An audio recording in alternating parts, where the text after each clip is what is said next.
여러분 안녕하십니까? 충북 시사토론창 오원근입니다. 지역의 주요 이슈를 모아 좀 더 깊이 있게 알아보는 주간 핫 이슈 시작하겠습니다. 최근 청주의 한 아파트에서 화재가 발생해 거동이 불편한 80대 노인이 사망하는 일이 발생했습니다. 간병인이 자리를 비운 상태에서 신고할 새도 없이 변을 당했다고 하는데요.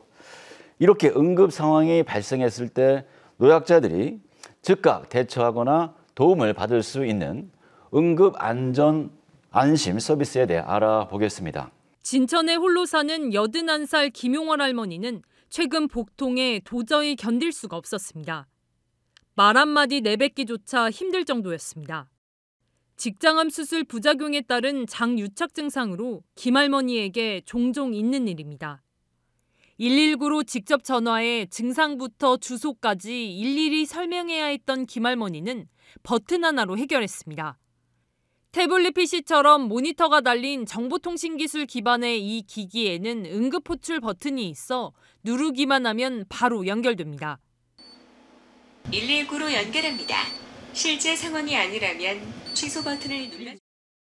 거주자의 주소와 보호자 연락처 등 인적 사항이 자동으로 119에 전달돼 길게 말할 필요도 없는 겁니다. 그냥 누르니까 그게 편하고 또 빨리 오시고 그러니까 편하지 엄청나게. 회사 나가서도 자랑하려고요. 그래요? 그렇게 도움이 많이 된다고. 응급 호출을 하면 보호자와 관리요원, 생활지원사에게도 바로 알림이 전송됩니다. 시각장애와 신장질환이 있는 70대 할아버지도 최근 갑자기 의식을 잃고 쓰러졌다가 기기 도움을 톡톡히 받았습니다.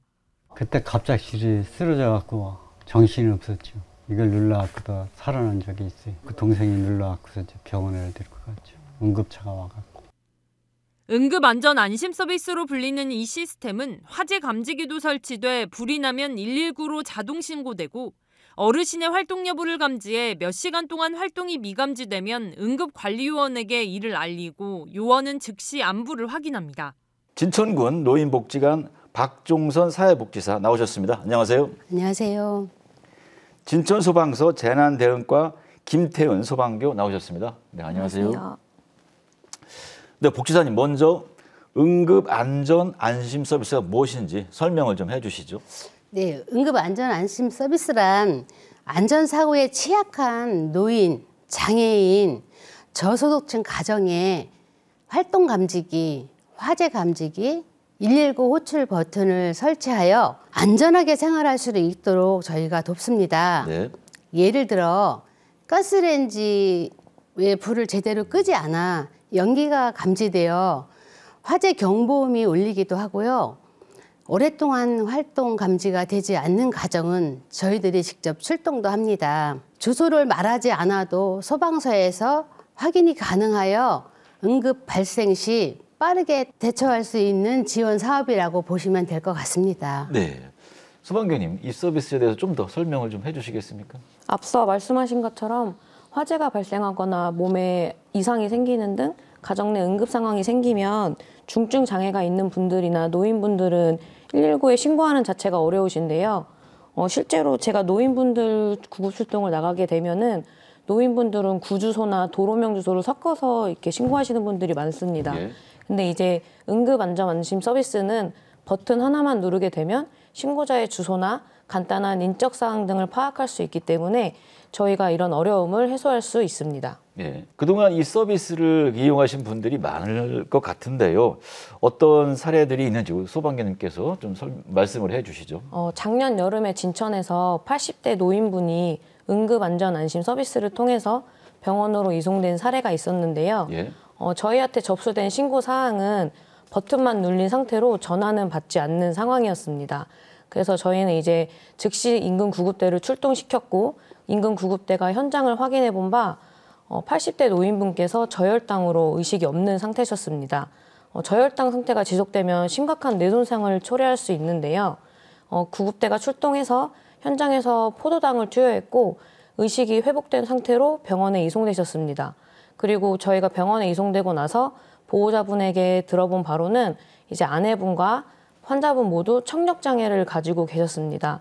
그래서 저희가 전화를 다시 걸었을 때 전화를 받지 못하는 상황이었고요. 예. 이제 이런 분들은 핸드폰을 가지고 있지만 저희한테 전화나 문자로 본인의 상황을 알리기가 굉장히 힘든데 이런 응급안전안심 서비스를 통해서 즉각적인 도움을 받아서 저희가 출동했을 때 굉장히 다행이라고 생각했습니다. 예. 네, 소방교님 그 지금 말씀을 해주셨는데 이 서비스를 받은 분들 네. 반응은 어떻습니까? 실제로 한 할머니께서는 이제 몸이 아플 때 만약에 몸이 아플 때 이제 아무래도 군단이다 보니까 자녀분들이랑 떨어져 있어서 자녀분들한테 전화할 새도 없이 이제 병원으로 이송되는 사례가 많은데요.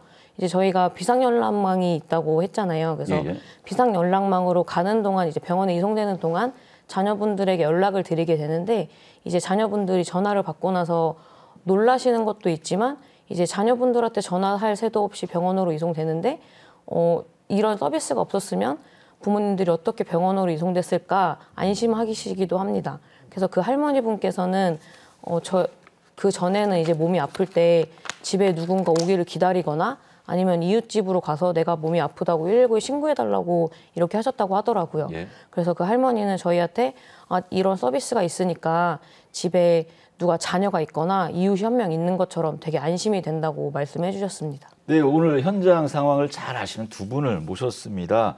응급안전안심 서비스 목지사님 어떻게 평가를 하십니까?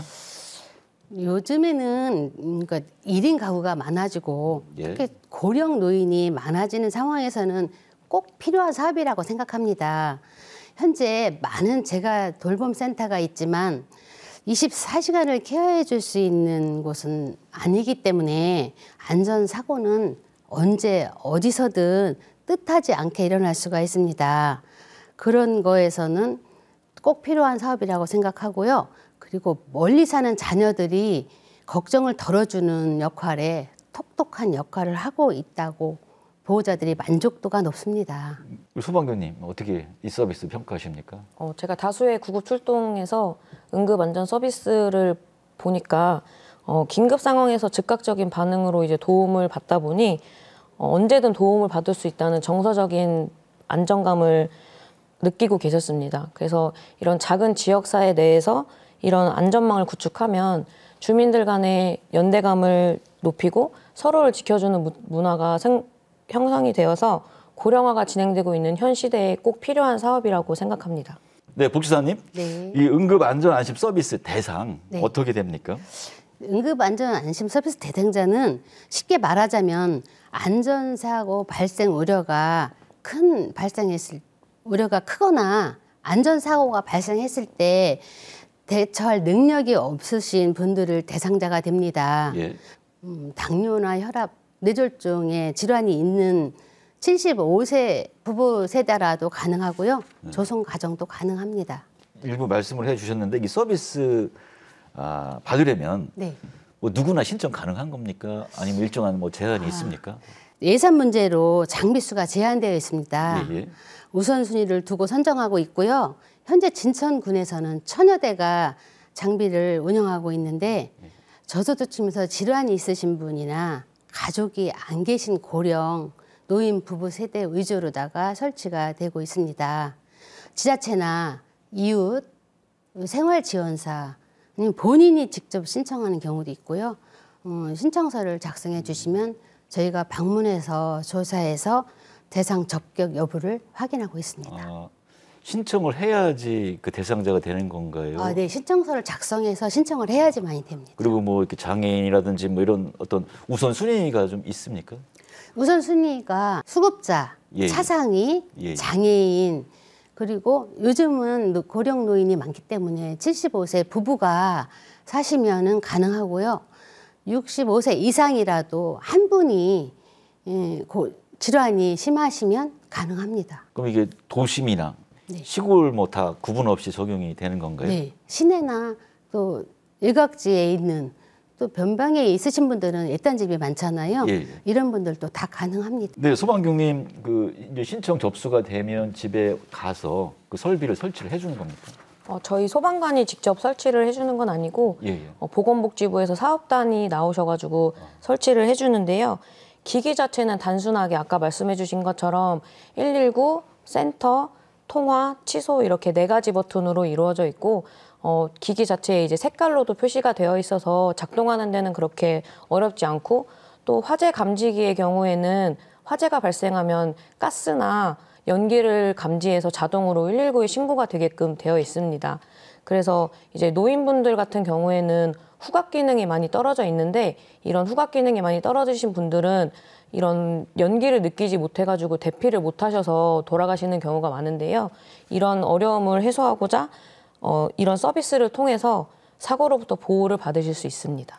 네, 지난해 12월 초고령 사회에 돌입했죠.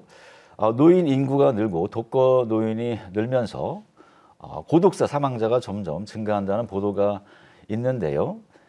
이 시스템이 고독사 예방에도 도움이 될 것 같습니다. 북지사님 어떻게 보십니까? 네, 맞습니다. 앞전에도 말씀드렸지만 사고는 언제든지 발생할 수 있습니다. 예. 24시간을 사람이 돌보는 거는 어렵습니다. 특히 주말의 경우에는 돌봄 종사자들이 방문을 하지 않기 때문에 사고가 우려가 더 높습니다. 주말 같은 경우에는. 반면에 응급안전안심 서비스 경우에는 24시간 케어를 해주기 때문에 사고의 예방뿐만 아니라 고독사의 예방도 중요한 역할을 하고 있다고 생각합니다. 예. 응급 상황이 발생한 현장에서 우리 소방교님이 좀 겪으셨을 것 같은데요. 아쉬운 점, 안타까운 점이 있었다면 좀 말씀을 해주시죠. 앞서 말씀하신 것처럼 고독사 같은 경우도 많이 말씀해 주셨는데 많은 구급 출동을 나가게 되면은 이런 응급안전안심 서비스를 이용하시는 노인분들도 많은데 실제로 몸이 불편하거나 바깥 활동을 못 하시는 분들은 이런 서비스가 있는지 모르시는 분들도 사실 많습니다. 예. 그래서 이런 분들한테는 솔직히 나와가지고 신청을 한다기보다는 좀 인원이 많이 충원이 돼서 직접 방문해가지고 신청을 받거나 이제 방문해서 설치를 해줄 수 있다면은 복지 사각지대가 좀 없어지지 않을까 하는 생각을 많이 했습니다. 근데 중요한 말씀인 것 같아요. 신청을 받아서 네. 하는 데서 나가서 네. 조사를 해갖고 그 필요한 분들 설치를 해준 게 필요하지 않을까 싶습니다. 네, 복지사님 말씀을 좀 해주시죠. 저희 안타까운 점에서는 진천군의 경우에는 지금 응급 담당자 한 명이 예. 330대를 운영하고 있습니다. 한 사람이 관리하기에는 대수가 많다 보니 맞춤 돌봄 생활지원사랑 협업해서 같이 관리하고 있습니다. 그러나 맞춤 돌봄 대상자가 요양 등급을 받게 되면 대상자에서 제외가 됩니다. 그 제외된 대상자를 응급관리 요원이 특별 관리를 또 들어가야 되거든요. 예. 그러다 보면 응급관리 요원 한 명이 그걸 관리하는 데는 한계점이 있습니다. 예. 그리고 어르신들이 사망했을 경우 장비 철거에 문제가 있는데 가족들이 협력해 주지 않으면 철거하는데 또 문제점이 생깁니다. 마지막으로 또 처우가 응급관리 요원의 처우가 너무 열악해서 이직률이 좀 많습니다. 예. 그래서 응급관리 요원들의 처우를 좀 개선해 주시고 어르신들에 대한 장비 관리 체계를 다시 정비해야 될 필요는 있다고 생각합니다. 예. 응급 안전 안심 서비스에도 장비가 들어가는데 요즘은 인공지능 AI를 활용해 돌봄을 필요로 하는 이웃들을 위한 시스템이 잘 되어 있는 것 같습니다. AI 돌봄에 대해서 어떻게 생각하시는지 궁금합니다. 복지사님. 네. 현 시대에서는 AI 돌봄은 꼭 필요하다고 생각합니다. 이전에는 직접 방문하여서 처리하기 때문에 질적으로는 좋은 면도 많았지만 지금에 와서 AI가 적은 인원이 많은 어르신을 케어할 수 있어서 신속하게 응급 상황을 대처하고 처리할 수 있어서 좋다고 생각합니다. 네. 어르신들이 항상 옆에서 응급기기가 가족처럼 나를 지켜주고 있다고 생각하시는 부분이 많으십니다. 현 시대에는 AI 돌봄이 꼭 필요하다고 생각합니다. 네, 현장에서 AI 돌봄이 효과가 좀 있었나요? 네, 어르신들이 지금은 참 AI에 의지를 많이 하고 있습니다. 사람이 직접 오는 것보다 자식보다 AI가 좋다 이렇게 말씀도 많이 해주시고요. 그 응급안전안심 서비스는 꼭 있어야지만 되는 사업이라고 생각합니다. 네, 소방 쪽에서는 AI 돌봄에 대해서 어떻게 보시고 계십니까? AI 돌봄은 노인이나 몸이 불편하신 분들한테 이제 정서적인 지지나 뭐 건강 모니터링 등 삶의 질을 향상시킬 수 있는 좋은 방향이라고 생각하고요. 예. 제가 실제로 구급 출동을 나갔을 때 뭐 노인분들이 저희에게 뭐 응급처치를 원하는 경우도 있지만 말동무가 돼달라는 분들도 많으십니다. 그럴 때 이제 AI 인형이라든지 이런 걸로 말동무가 돼드리거나 아니면은 요즘은 이제 양방향 소통을 통해서 대화를 할 수 있는 AI도 많기 때문에 그런 게 많이 보급이 된다면 말동무가 많이 생기는 거라고 생각이 돼서 이런 시골에 있는 노인분들에게 좀 재미있는 말동무가 생기지 않을까 생각이 돼서 많이 생긴다면 좀 좋은 기회가 되지 않을까 생각이 됩니다. 예. 네, 끝으로 도민 여러분께 하고 싶은 말씀 있으면 해주시기 바랍니다. 제가 응급 일을 하면서 어려운 점도 많았고 힘든 점도 많았지만 되돌아보면 더 보람되고 행복한 날이 더 많았던 것 같습니다.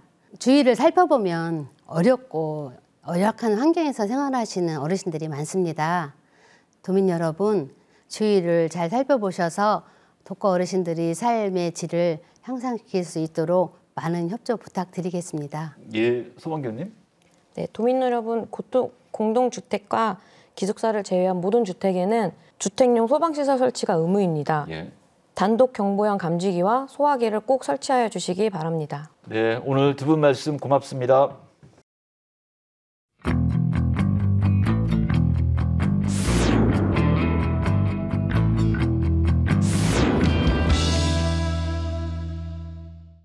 주간 핫 이슈 두 번째 순서입니다.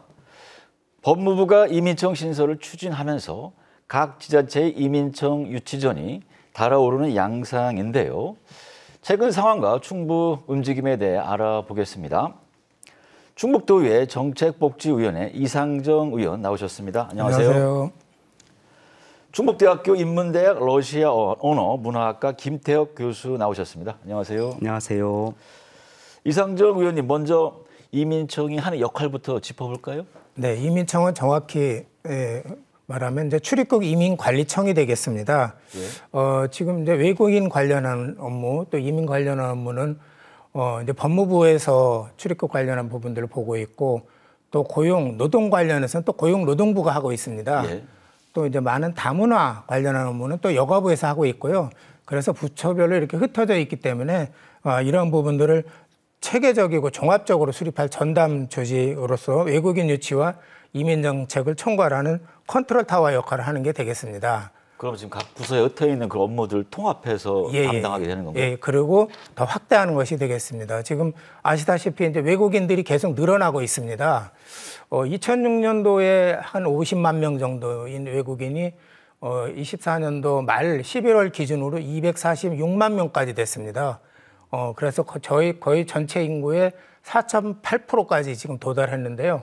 통상적으로 보면 5%가 넘으면 이게 다인종, 다문화 국가라고 이렇게 보고 있습니다.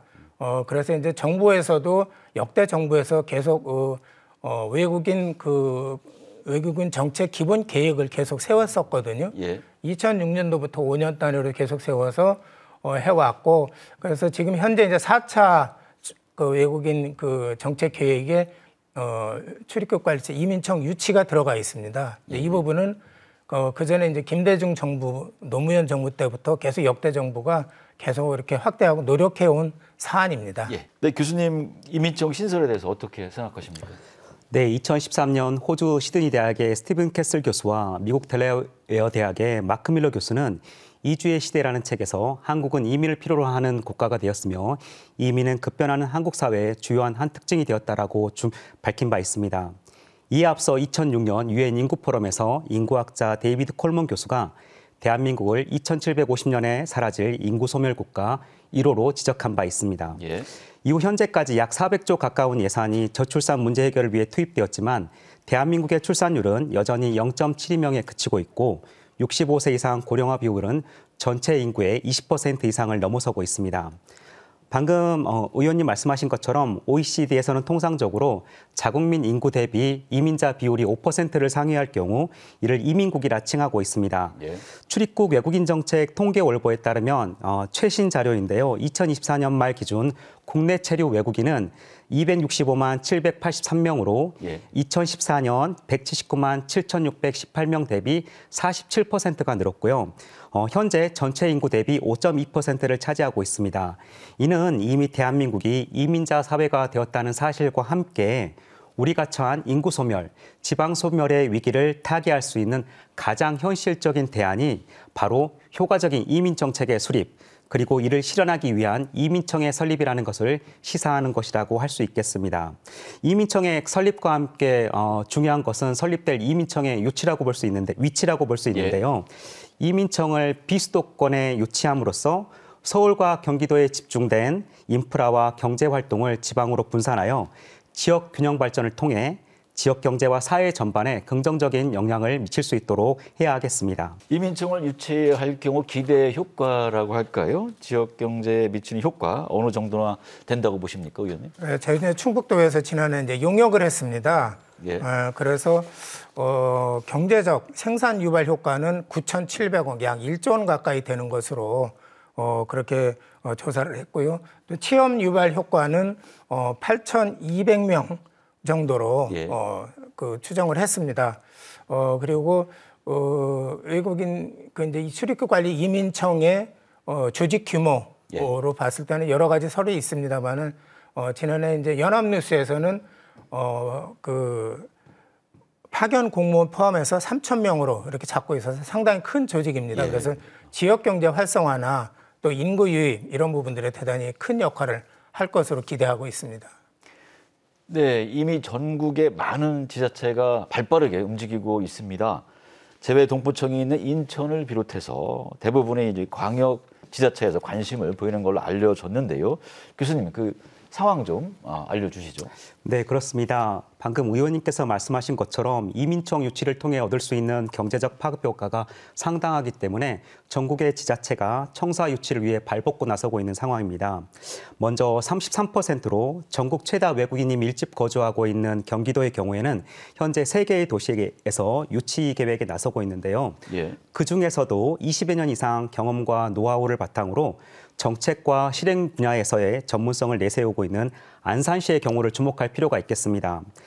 안산시의 경우는 전국 최초 외국인 전담기구를 설치하고 다문화 마을 특구 사업을 비롯하여 지역 대학과 협약을 통해 대학 부지와 건물을 청사로 제공하겠다는 내용을 내놓고 있습니다. 예.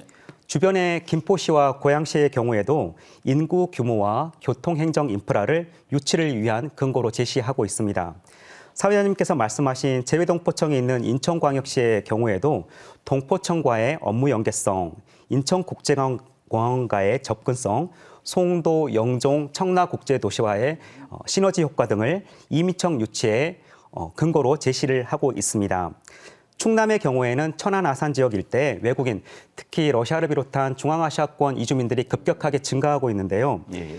수도권과 행정수도 세종과의 인접성을 경기, 인천, 서울에 거주하고 있는 외국인 주민의 행정 수요를 감당할 수 있는 천안 아산역 일대가 이민청이 들어서야 할 최적지라고 주장하고 있습니다. 이렇게 각 지자체마다 지역 균형 발전의 적절성, 교통행정 인프라, 입지 접근의 우월성 등을 들어 해당 지자체가 이민청 설립의 최적지라고 주장하고 있는 상황입니다. 네, 교수님께서 지금 안산, 인천, 천안의 상황을 말씀해 주셨는데 의원님, 그 외 지역 상황도 좀 말씀을 해 주시겠어요? 네, 경북 같은 경우도 이제 상당히 좀 적극적으로 하고 있습니다. 그래서 23년도에 전국에서 처음으로 외국인 전담부서, 외국인 공동체 과를 만들었고요.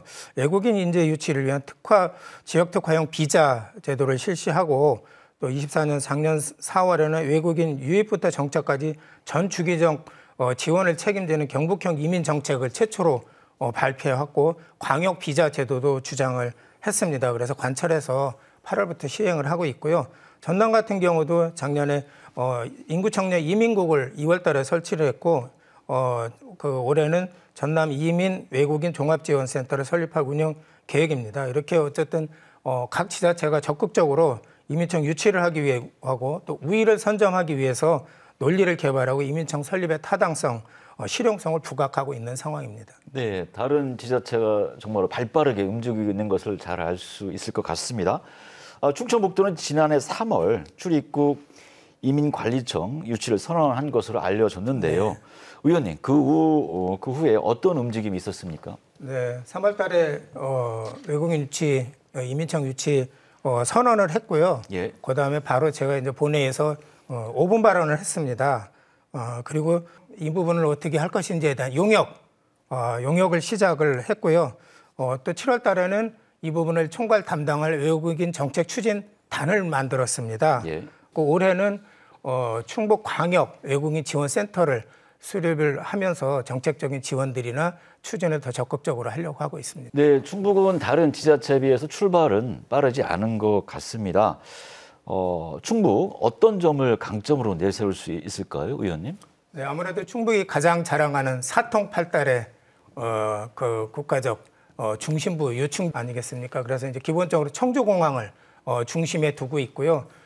또 철도는 뭐 경부선부터 해서 또 충북선 그리고 지금 이제 추진하고 있는 수도권 전철을 진천으로부터 해서 혁신도시 청주공항 이렇게 추진하고 있고 또 거기에 이제 중부내륙선 지선으로 감곡에서부터 혁신도시 더 청주공항 그 노선을 또 추진을 하고 있습니다. 그리고 충청 사계시도 광역 전철을 추진하고 있어서 철도는 정말 좋을 것으로 이렇게 생각이 되고요. 예. 그리고 여러 가지 그 교통 인프라가 그렇게 훌륭하고 그렇기 때문에 또 한 가지 중요한 부분들은 지금 수도권에서 계속 외국인들이 밀려오고 있는 그런 상황 속에서 충북이 외국인이 계속 증가를 하고 있습니다. 그래서 그 추세를 보면 지금 이제 충북이 한 6만 5천 명이 23년도였고 24년도 말로 보면 7만 2,700명 매년 한 15% 정도로 증가하고 있습니다. 중심적으로 음성에 증가하고 있고 진천 또 이렇게 청주에 증가하고 있기 때문에 저희로 봐서는 충북이 전국적으로 어디서나 전국을 어디서나 2-3시간에 이렇게 갈 수 있는 교통의 요충지이기 때문에 가장 저희는 적합한 후보지다 이렇게 보고 있습니다. 예, 교수님 충북의 강점으로 어떤 걸 더 내세울 수 있을까요? 네, 그렇습니다. 2023년 10월 충청북도 사회조사 보고서는 충북에 거주하는 외국인 81.9%가 본국으로 귀국할 계획이 없다라고 밝히고 있으며 고민 중이라는 의견이 12.1%, 예. 귀국할 계획이 있다라고 답한 의견이 5.5%에 그치고 있는 것을 보여주고 있습니다. 이는 그만큼 우리 충청북도가 외국인 이주와 거주를 위한 일정 정도 적합한 사회적 환경을 갖추고 있다는 사실을 증명하는 것이라고도 할 수 있겠습니다. 2021년 말 기준 충북 지역에는 총 22만 9천여 개의 중소기업과 21만 8천여 소상공인이 있는 것으로 조사되고 있습니다. 그만큼 노동할 수 있는 충분한 노동 환경이 갖춰져 있다고 할 수 있겠습니다. 상대적으로 저렴한 충북 지역의 주거 비용 또한 큰 몫을 하고 있습니다. 예.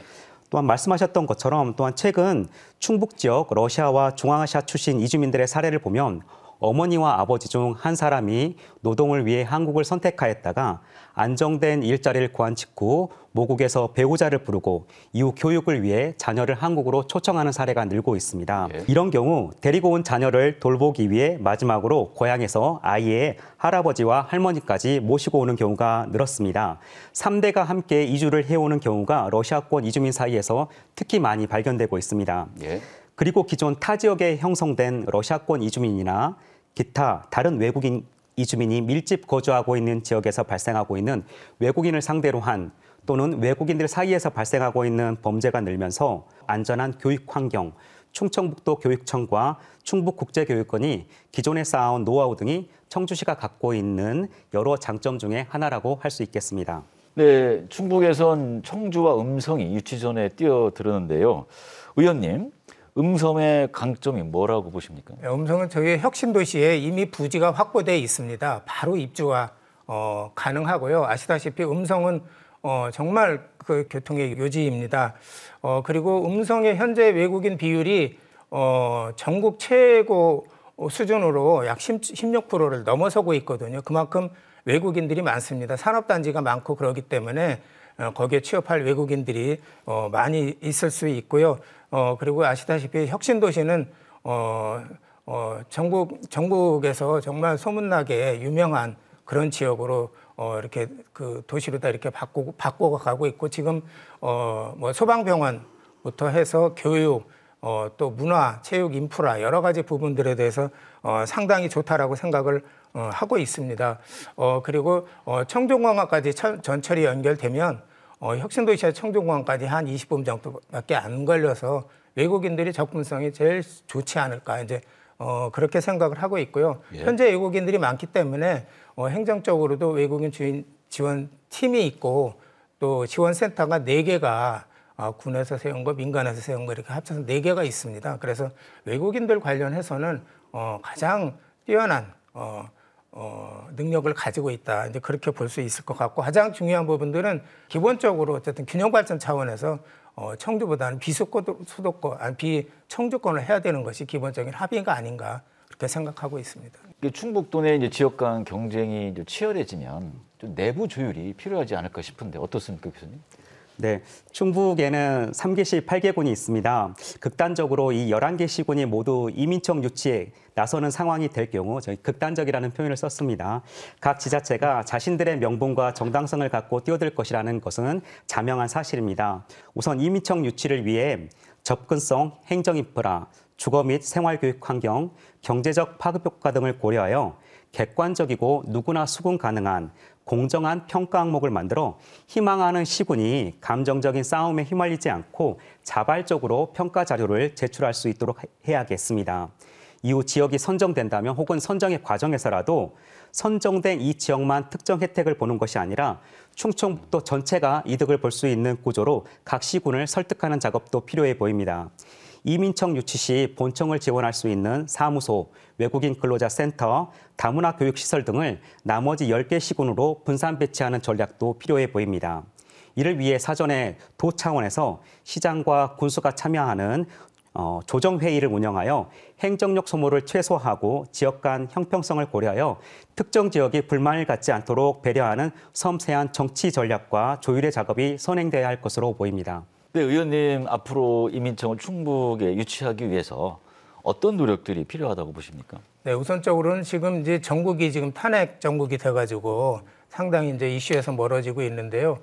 그 이전에는 이미 7개 광역시도에서 적극적으로 지금 유치전에 뛰어든 상태입니다. 그리고 10개 기초시 지자체에서 적극적으로 한 상태이고, 그렇기 때문에 탄핵이 마무리되면 뭐 어쨌든 대선이나 이런 이후에 어쨌든 가장 국가적인 중요한 그 이슈가 아닐까, 이렇게 생각을 하고 있고요. 그래서 도 차원에서 가장 객관적이고 합리적인 후보 지역을 선정을 한 이후에 범도민 차원에서의 또 유치위원회, 유치활동, 그리고 뭐 국회하고 이렇게 협력을 통해서 정말 적극적인 우리 충북의 의지들을 적극적으로 이렇게 발휘하고 보여줄 필요가 있다고 생각을 합니다. 네, 교수님. 충북에 이민청이 들어선다는 것이 우리 충청북도에 외국인 이주민이 많이 유입되는 것과 직접적인 연관성이 없을 수 있습니다. 예. 다만 이민청이 설립된 이후에는 가시적이고 거시적인 변화들이 우리 주변에서 펼쳐질 것으로 보입니다. 기존의 다양한 공공기관 이전 사례에서 보는 것처럼 이민청 유치 또한 관의 노력으로만 해결될 수 없습니다. 이민청은 종합예술이라고 했습니다. 민관학이 하나가 되어야 합니다. 도에서는 11개 시군과 사전 조율을 통해 이민청 유치에 가장 적합한 지역이 선정될 수 있도록 전폭적인 지원을 해야 합니다. 이민청 유치의 필요성에 대한 도민 차원의 의식 개선도 필수적으로 요구됩니다. 외국인 이주민은 이제 더 이상 단순한 외국인, 피부 색깔이 다른, 그리고 교육과 문화 수준이 낮은 부류의 사람들이 결코 아닙니다. 우리 도민은 이제 이주민을 단순한 외국인이 아닌 우리와 함께 살아가야 할 지역사회 동반자라고 인식해야 합니다. 예. 그것이 우리 시대의 현실이기도 합니다. 우리가 마음으로 외국인 이주민을 받아들이고 제도와 시스템을 통해 물리적으로 이들을 받아들일 준비가 될 때 이것이 이민청 유치를 위한 커다란 시너지로 이어질 수 있을 것입니다. 예. 네, 끝으로 도민 여러분께 하고 싶은 말씀 있으면 해주시기 바랍니다. 네, 교수님 먼저 해주시죠. 네, 모 신문의 5%의 한국이라는 연재물에서 김, 생선, 깻잎 등 모든 먹거리에 이주민의 손길이 닿지 않은 것이 없다라는 그런 보도를 본 적이 있습니다. 맞습니다. 우리의 먹거리도, 우리의 아파트, 우리의 주택도 모두 외국인의 손으로 만들어지고 있습니다. 외국인의 손길이 닿지 않은 것이 없습니다. 우리는 외국인 이주민에 대한 인식의 틀을 바로할 필요가 있습니다. 이들이 우리와 함께 살아가는 따뜻하고 안전한 비전 있는 대한민국을 만들어가기 위한 기본 바탕으로 이민청 설립은 반드시 필요한 우리 시대의 과제이며 해당 이민청이 우리 충북에 유치될 수 있도록 우리 도민 모두가 함께 힘써야겠습니다. 네, 의원님. 네, 우리 충북도에서도 외국인 관련한 정책들을 계속적으로 확대하고 사업도 예산도 이렇게 확대를 하고 있습니다. 그러한 흐름에 이민청 유치는 저희는 딱 맞는다라고 생각이 되고요. 저희 이제 도의회 내 분위기도 상당히 좋습니다. 그래서 우리가 도 차원에서 충북이 글로벌 도시 국가로 성장하는 데 있어서 이민청 꼭 필요하다라고 보고 전 도민의 역량을 결집해서 이민청 유치에 꼭 성공했으면 좋겠다. 저도 열심히 하겠습니다. 네. 감사합니다. 네, 두 분 오늘 말씀 고맙습니다. 외국인을 유치하고 이민 정책을 총괄하는 컨트롤 타워의 필요성에 대해선 많은 분들이 공감하실 겁니다. 보다 객관적이고 타당성 있는 근거를 바탕으로 이민청이 유치되고 신설될 수 있도록 자치단체의 노력이 필요해 보입니다. 충북 시사토론창 주간 핫 이슈 여기서 마칩니다. 시청해주신 여러분 고맙습니다.